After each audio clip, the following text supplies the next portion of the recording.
Hi students, welcome back to NET Study. I hope you all are doing well. Students, आज की इस video में हम आपके साथ वीकली करंट अफेयर के बारे में डिस्कस करेंगे जो कि एमसीक्यूज फॉर्म में होंगे और ये मार्च का करंट अफेयर जो सेकंड वीक का है, इसमें हम आपके साथ कुछ इंपॉर्टेंट करंट अफेयर के बारे में डिस्कस करेंगे। और स्टूडेंट्स, ये वीडियो सभी कॉम्पिटिटिव एग्जाम के लिए इंपॉर्टेंट है, यानी आप कोई भी कॉम्पिटिटिव एग्जाम की तैयारी कर रहे हैं तो आपके लिए ये वीडियो काफी ज्यादा इंपॉर्टेंट है। इस स्टूडेंट्स, आप वीडियो को एंड तक देखें, ये वीडियो काफी इंटरेस्टिंग रहने वाली है। हमने इसमें इतने ज्यादा पॉइंट आपके ऐड किए हैं कि आप देखेंगे कि एक वीडियो में कितनी ज्यादा नॉलेज यहाँ पे मिल जा रही है। तो स्टूडेंट्स, वीडियो को फुल वॉच करें। आइए इसी के साथ देखते हैं स्टूडेंट, पेन चेंज कर लेते हैं पहले। आप टेलीग्राम चैनल को ज्वाइन करें, ये इसका लिंक है, ताकि आप ज्यादा से ज्यादा जो है यहाँ पे प्रीवियस क्वेश्चन को हम प्रोवाइड कराते हैं, आप जरूर देखें। और यहाँ पे जो है वीडियो वगैरह हम यहाँ पे प्रोवाइड कराते हैं। और जितने भी पेपर 1 के लिए, अगर आप यूजीसी नेट जेआरएफ 2022 के लिए तैयारी कर रहे हैं तो ये आप यहाँ से ज्वाइन करके सभी नोट्स यहाँ पे प्राप्त कर सकते हैं। और यहाँ पे हम पूरा जो है कंप्लीट कोर्स यहाँ पे कराएंगे और नोट्स वगैरह भी यहाँ हम प्रोवाइड कराएंगे। स्टूडेंट्स, आइए देखते हैं पहला सवाल क्या है। पहले सवाल में क्या कहा गया है? कहा गया कि which of the following ministry, कौन सी मिनिस्ट्री ऐसी है, फॉलोइंग मिनिस्ट्री हैज लॉन्च, यानी एक लॉन्च किया, इसने क्या लॉन्च किया है? ई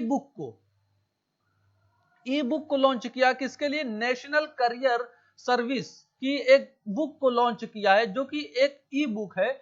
7 मार्च को ये लॉन्च की गई है न्यू दिल्ली में।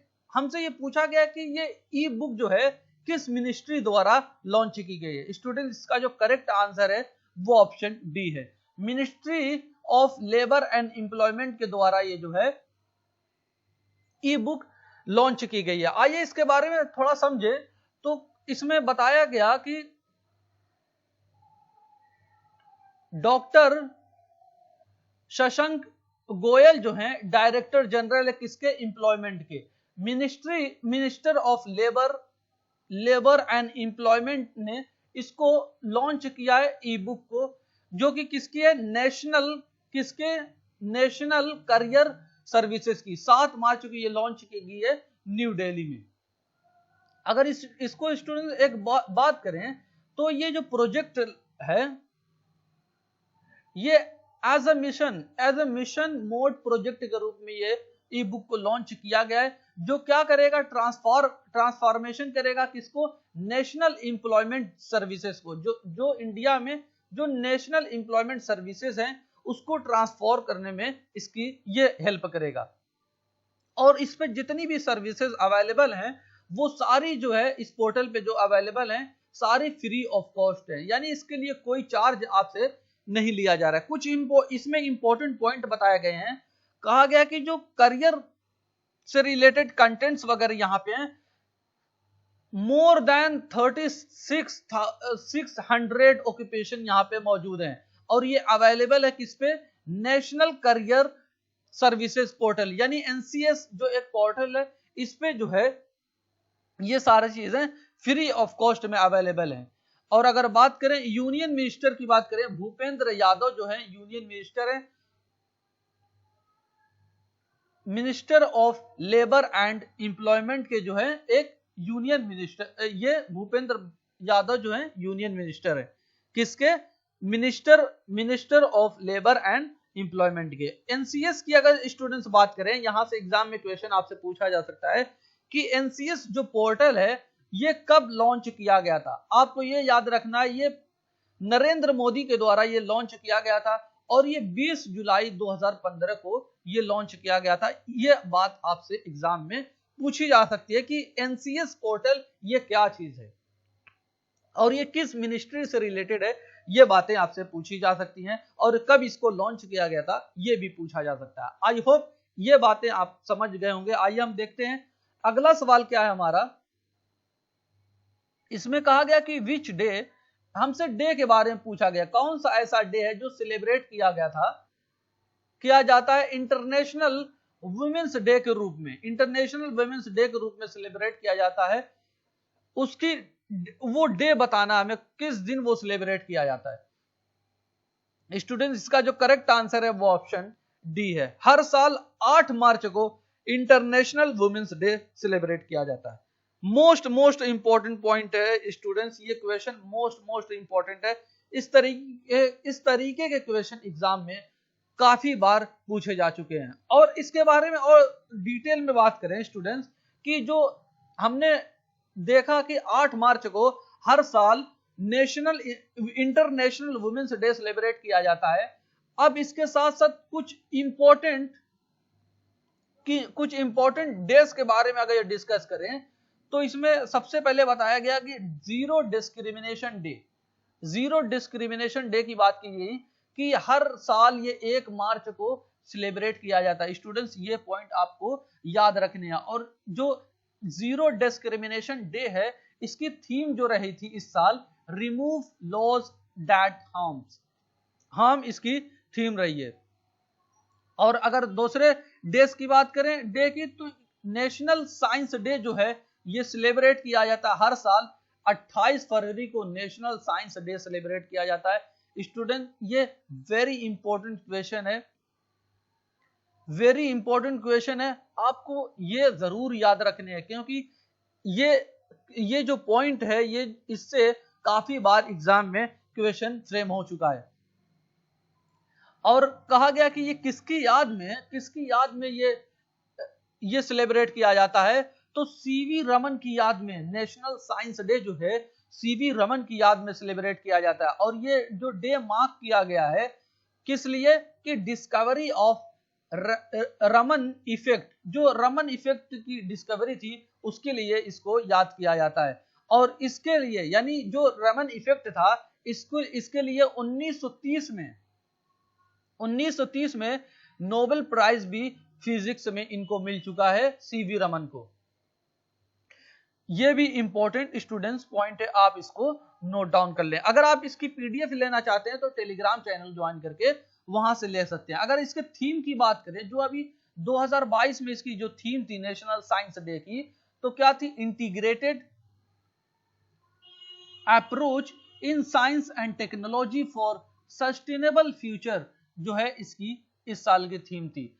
और एक डे और की बात करें तो कहा गया कि वर्ल्ड टेनिस डे जो है ऑब्जर्व किया जाता है हर साल फर्स्ट मंडे को, मार्च का जो महीना होता है उसके पहले मंडे को जो है हर साल वर्ल्ड टेनिस डे सेलिब्रेट किया जाता है। और इस साल जो है ये सेलिब्रेट किया गया था 7 मार्च 2022 को। ये पॉइंट आपको पता होने चाहिए। आइए स्टूडेंट्स, अगला सवाल देखें। इसमें कहा गया कि विच कैंपेन, एक कैंपेन है जो लॉन्च किया गया है। ये कैंपेन है, ये लॉन्च किया गया है एक मिनिस्ट्री के द्वारा, ministry of women and child development के द्वारा एक कैंपेन को लॉन्च किया गया है।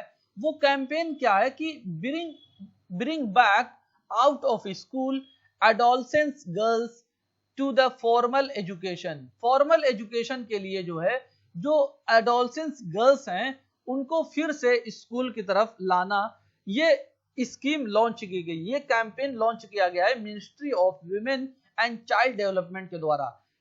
ये तो स्कीम जो है ये क्या नाम है आपसे पूछा गया है। स्टूडेंट, इसका जो करेक्ट आंसर है वो ऑप्शन डी है, कन्या शिक्षा प्रवेश उत्सव जो है इसकी ये स्कीम है। अच्छा, इस स्कीम का क्या मतलब है कि जो भी एडोलसेंस गर्ल्स हैं उनको जो छोड़ चुके हैं स्कूल, उसको किस तरीके से फिर से फॉर्मल एजुकेशन की तरफ लाना, ये कैंपेन चला गया। इसका क्या नाम है, कन्या शिक्षा प्रवेश उत्सव इसका नाम है। आई होप स्टूडेंट्स ये आपको बात क्लियर हुई होगी। और ये इंपॉर्टेंट क्वेश्चन बन जाता है स्टूडेंट्स, ये इस तरीके के क्वेश्चन एग्जाम में पूछे जाते हैं।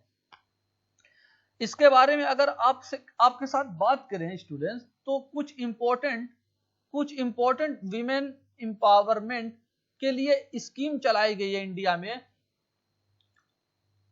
काफी ज्यादा इंपॉर्टेंट है, जो सेंट्रल गवर्नमेंट की तरफ से ये सारी स्कीम है। पहली स्कीम की अगर जो बात करें स्टूडेंट्स, तो विमेन एम्पावरमेंट स्कीम, ये स्कीम है। बेटी बचाओ बेटी पढ़ाओ स्कीम, ये भी कैसे लड़कियों को एम्पावरमेंट किया जाए, विमेन को, औरतों को एम्पावरमेंट किया जाए, ये अलग अलग तरीके की स्कीम्स गवर्नमेंट ने निकाल के ले आए। One stop centre scheme, women helpline scheme, Ujjwala के बारे में आपने भी नाम सुना होगा, ये सारी स्कीम औरतों के लिए है। Working women hostel, ministry approves करता है नए नए प्रोजेक्ट को इसके लिए, जो उज्ज्वला जो स्कीम है, उज्ज्वला जो है योजना के लिए। और स्वाधार जो है एक क्या है, एक स्कीम है औरतों के लिए। और नारी शक्ति पुरस्कार, ये सारी जो है स्कीम जो चलाई जा रही है गवर्नमेंट की, सेंट्रल गवर्नमेंट की तरफ से चलाई जा रही है, वुमेन को कैसे एम्पावरमेंट किया जाए, इन सभी स्कीम के द्वारा ये एक एक करके ये चलाई जा रही है। आइए स्टूडेंट्स बात करें अगले सवाल की, तो इसमें कहा गया है कि who among the following has launched, क्या लॉन्च किया गया है, क्या लॉन्च किया गया है, आम आदमी स्कूल क्लिनिक्स, एक चीज लॉन्च की गई है, आम आदमी स्कूल क्लिनिक्स, ये किसके द्वारा लॉन्च की गई है, आपसे ये इसमें पूछा गया है स्टूडेंट्स। इसका जो करेक्ट आंसर है वो ऑप्शन डी है, मनीष सिसोदिया के द्वारा ये लॉन्च की गई है। अच्छा, इसका काम क्या है कि ये फोकस करेगी mental and well being and physical health को ये केयर करेगी। जो भी स्टूडेंट्स हैं, स्टूडेंट्स की फिजिकल हेल्थ क्या है, उसका मेंटल हेल्थ क्या है, इस पे ये फोकस करेगी।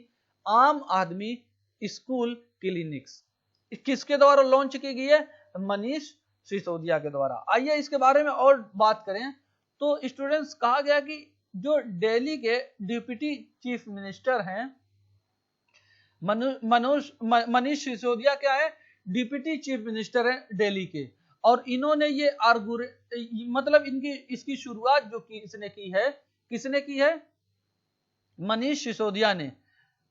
Health clinic at Delhi government school in Motibagh in March 2022 में ये शुरू की गई है।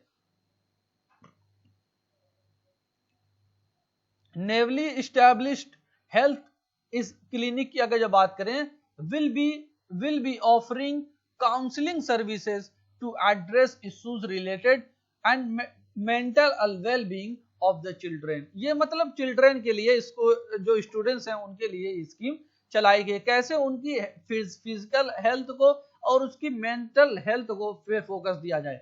और कहा गया कि जो आम आदमी स्कूल क्लिनिक्स एक पार्ट है किसका, एक पायलट प्रोजेक्ट का पार्ट है। पायलट प्रोजेक्ट क्या है, मतलब एक पर्टिकुलर एरिया में पहले ये चलाई जाती है, जब ये सक्सेस हो जाती है तब दूसरी जगह भी इसको अप्लाई किया जाता है। ये फोकस किया क्या करेगी, फोकस करना मेंटल वेल बीइंग्स को and physical health of the students पे ये फोकस करेगी। आई होप ये बातें आपको समझ में आ गई होंगी। आइए देखते हैं स्टूडेंट्स अगला सवाल क्या है कि who among the following has been appointed as a chairman of IRDA। IRDAI का चेयरमैन नियुक्त किया गया है, किसको नियुक्त किया गया है आपको इसमें यह बताना है स्टूडेंट। इसका जो करेक्ट आंसर है वो ऑप्शन डी है, देवाशीष पांडा को जो है IRDA का चेयरमैन नियुक्त किया गया। IRDAI का क्या मतलब है student, insurance regulatory development authority of India, most important body है इंश्योरेंस के सेक्टर में, ये रेगुलेट करती है, रेगुलेटरी बॉडी है। स्टूडेंट्स आपको ये क्वेश्चन जरूर पता होनी चाहिए क्योंकि इस तरीके के क्वेश्चन एग्जाम में पूछे जाते हैं। आइए इसमें कुछ बात करें, तो कहा गया कि यूनियन गवर्नमेंट जो है अपॉइंट किया है कि फॉर्मर फाइनेंशियल सर्विसेज सेक्रेटरी, जो फाइनेंशियल सर्विसेज सेक्रेटरी रह चुके हैं, फॉर्मर फाइनेंशियल सर्विसेज सेक्रेटरी ये रह चुके हैं Debasish Pandey. As a chairman जो है इनको नियुक्त किया गया है DAI का चेयरमैन इनको नियुक्त किया गया है और इनका टेन्योर जो रहने वाला है स्टूडेंट्स वो 3 साल का रहने वाला है। और कुछ इंपॉर्टेंट जो अपॉइंटमेंट किए गए हैं 2022 में, इसको देखते हैं स्टूडेंट्स। कहा गया कि अजय भूषण पांडे जो थे, इनको एक चेयरमैन नियुक्ति किया गया, किसका? NFRA का चेयरमैन नियुक्ति किया गया है। NRF का क्या मतलब होता है? नेशनल फिनेंशियल रिपोर्टिंग अथॉरिटी का चेयरमैन नियुक्ति किया गया, किसको? अजय भूषण पांडे को। और ये 3 साल के लिए जो है स्टूडेंट्स इनको नियुक्त किया गया है। यानी इनका जो टाइम पीरियड रहने वाला है वो 3 साल का रहेगा। प्रोफेसर दिनेश प्रसाद सकलानी को जो है न्यू डायरेक्टर नियुक्त किया गया है। किसका? एनसीईआरटी का एक नए डायरेक्टर नियुक्त किए गए फरवरी में। उनका क्या नाम है? प्रोफेसर दिनेश प्रसाद सकलानी जो है एनसीईआरटी के नए डायरेक्टर हैं, जो कि फरवरी 2022 से इनको नियुक्त किया गया। आई होप स्टूडेंट्स ये सभी पॉइंट आपको क्लियर हुए होंगे और ये सभी इंपॉर्टेंट है इसमें। आइए देखते हैं स्टूडेंट्स अगला सवाल क्या है। इसमें कहा गया कि which of the following organising a special programme for school children called, जिसको कहा जाता है, जो स्कूल चिल्ड्रेन के लिए स्पेशल प्रोग्राम चलाया गया, शुरू किया गया है, इसका क्या नाम है? युवा विज्ञानी कार्यक्रम एक प्रोग्राम है जो स्कूल चिल्ड्रेन के लिए है। ये किसके द्वारा लॉन्च किया गया? इंग्लिश में इसको जो है यंग साइंटिस्ट प्रोग्राम के भी नाम से जाना जाता है। आपको ये बात पता होनी चाहिए। किसने लॉन्च किया है? इसरो ने इसको लॉन्च किया है। इसका जो करेक्ट आंसर है वो ऑप्शन ए है। आइए इसके बारे में स्टूडेंट्स देखें। ये बहुत ही इंपॉर्टेंट क्वेश्चन है। इस तरीके के क्वेश्चन एग्जाम में कई बार फ्रेम किए जाते हैं। तो इसके बारे में देखें, इसरो के बारे में। तो कहा गया कि इसने इसकी शुरुआत की है। इस प्रोग्राम को किसने ऑर्गेनाइज किया है? इसरो ने, जो कि किसके लिए? स्कूल चिल्ड्रन के लिए है, जिसको कहा जाता है युवा विज्ञानी कार्यक्रम। इंग्लिश में इसको कहा जाता है यंग साइंटिस्ट प्रोग्राम, इसको कहा जाता है। और ये इंपार्ट करेगा, यानी ये तालीम देगा, शिक्षा देगा, किसमें? बेसिक नॉलेज के लिए, यानी बेसिक नॉलेज को मजबूत करने के लिए ये है। किस फील्ड में? टेक्नोलॉजी, स्पेस टेक्नोलॉजी की फील्ड में, स्पेस साइंस की फील्ड में, and space application to young students के लिए ये सारी चीजें स्पेशल प्रोग्राम चलाया गया। स्पेशली किसके लिए? वो जो रूरल एरिया में रहते हैं उनके लिए ये स्पेशली प्रोग्राम है। और ये प्रोग्राम का जो एम है, ये स्टूडेंट्स आपको पता होने चाहिए। इस तरीके के क्वेश्चन एग्जाम में पूछे जाते हैं कि जो युवा विज्ञानी कार्यक्रम है उसका एम क्या है, आपको बताना है स्टूडेंट्स। इसका जो एम है, हर साल जो है 150 स्टूडेंट्स को सिलेक्ट किया जाएगा पूरी कंट्री से, पूरे देश से 150 स्टूडेंट्स को, 150 छात्र को सिलेक्ट किया जाएगा। किसके लिए? किस लिए? कि वो स्टडी करेंगे, जो स्टडी कर रहे होंगे 9th क्लास में उनको सिलेक्ट किया जाएगा। और ये कब से है? मार्च 1, 2022 से। आई होप इतनी चीजें आपको समझ में आ गई होंगी। आइए देखते हैं स्टूडेंट्स अगला सवाल क्या है। इसमें कहा गया कि which of the following book, एक बुक के बारे में बात की गई कि जिसे लॉन्ग लिस्टेड किया गया है, किसके लिए?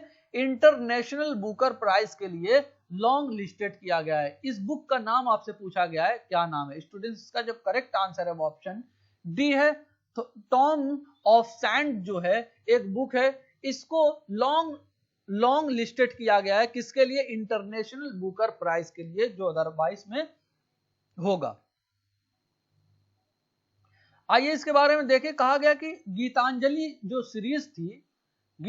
जो सीरीज थी इसको ट्रांसलेट किया गया है Hindi novel, translated Hindi novel Tom of sand में।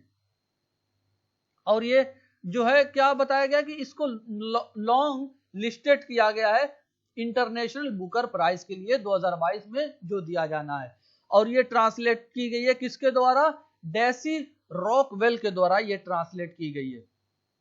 और इसमें कहानी की अगर इस स्टूडेंट से बात करें, इसमें क्या कहानी है कि 80 साल की जो एक वीमेन है, एक औरत है, वो डिप्रेस में हो जाती है जब उसका पति जो है, उसके पति की जब डेथ हो जाती है। और कहा गया कि ये पहली बार ऐसा हुआ, फर्स्ट टाइम ऐसा हुआ है कि हिंदी की ट्रांसलेटेड टेक्स्ट की हिंदी की ट्रांसलेट की हुई कि एक नॉवेल को जो है लॉन्ग लिस्टेड किया गया है बुकर प्राइज के लिए।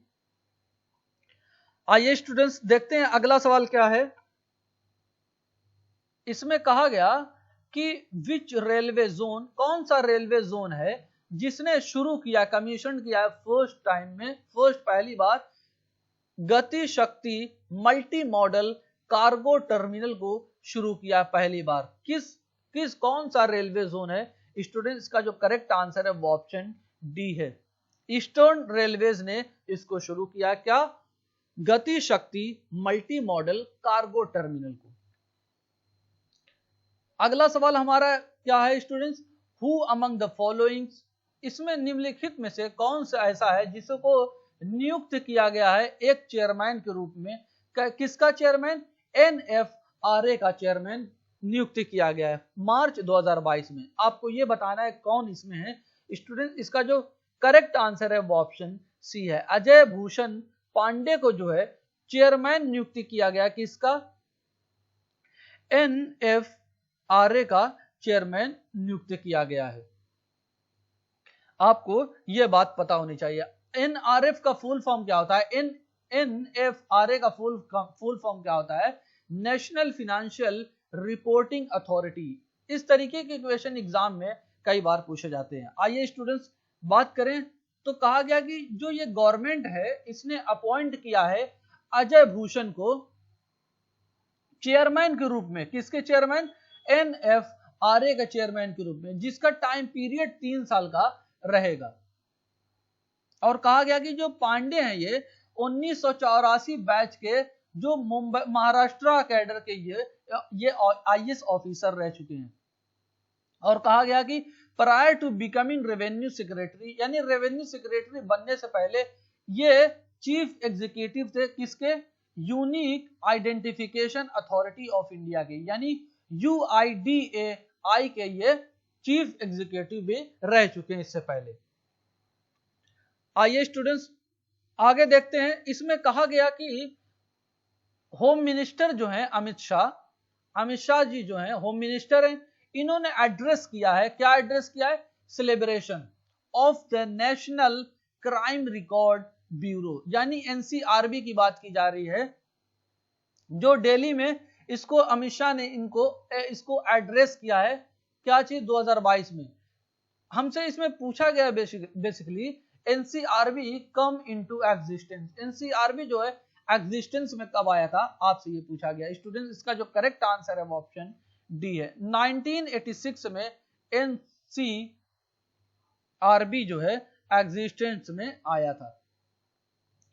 आइए इसके बारे में डिस्कस करें तो कहा गया कि होम मिनिस्टर जो है अमित शाह जो है, इन्होंने एड्रेस किया है किसको? नेशनल क्राइम रिकॉर्ड ब्यूरो को।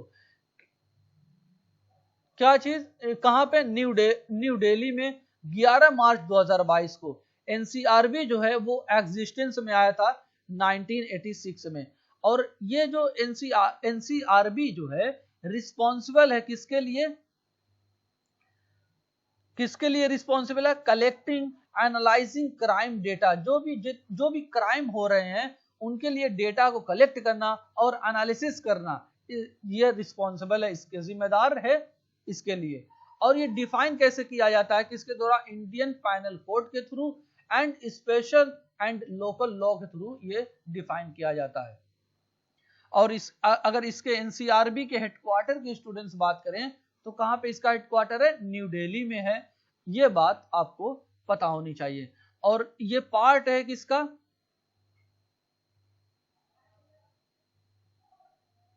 ये पार्ट है किसका? मिनिस्ट्री ऑफ होम अफेयर का NCRB एक हिस्सा है। आई होप स्टूडेंट्स ये सारी चीजें आप समझ गए होंगे। स्टूडेंट्स इस वीडियो को हम यहीं पे एंड करेंगे। हम मिलेंगे आपके साथ एक नए क्वेश्चन के साथ, नए क्वेश्चन के साथ। तब तक आप खुश रहिए और अपना ख्याल रखिए। Thank you for watching video. God bless you all.